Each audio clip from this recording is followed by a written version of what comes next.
L'afflux des migrants est beaucoup moins important. Ils ne sont pour l'instant que quelques dizaines. Mais un débat se fait jour sur les aides qui leur sont accordées. L'extrême droite, notamment, affirme que les demandeurs d'asile sont mieux lotis que les sans domicile fixe. Alors, qu'en est-il exactement? On va faire le point avec vous, Guillaume Darey, et on commence par le logement. Alors, pour ce qui est du logement, tout demandeur d'asile peut prétendre à une place dans un centre d'accueil de demandeurs d'asile. Le problème, c'est qu'il n'y en a pas suffisamment. Il y a donc des structures d'urgence qui sont mises en place, parfois des chambres d'hôtel mises à disposition.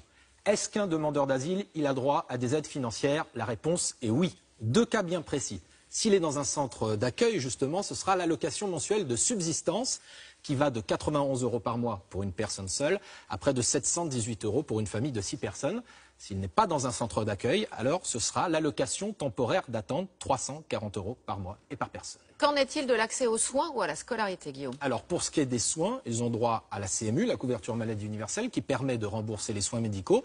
Pour ce qui est de la scolarité, en fait, c'est comme tous les autres enfants qui vivent en France. La scolarité est un droit et une obligation dès 6 ans. Et est-ce que les demandeurs d'asile ont le droit de travailler? Non, ils n'ont pas le droit de travailler pendant les 9 premiers mois, en tout cas, de leur demande. Pas d'accès non plus au RSA ou aux aides au logement et aux prestations familiales, ni à certaines prestations sociales, alors que les sans domicile fixe peuvent y avoir accès. Ces aides, ils ne peuvent les toucher que si, et seulement si, eh bien, le statut de réfugié leur est attribué.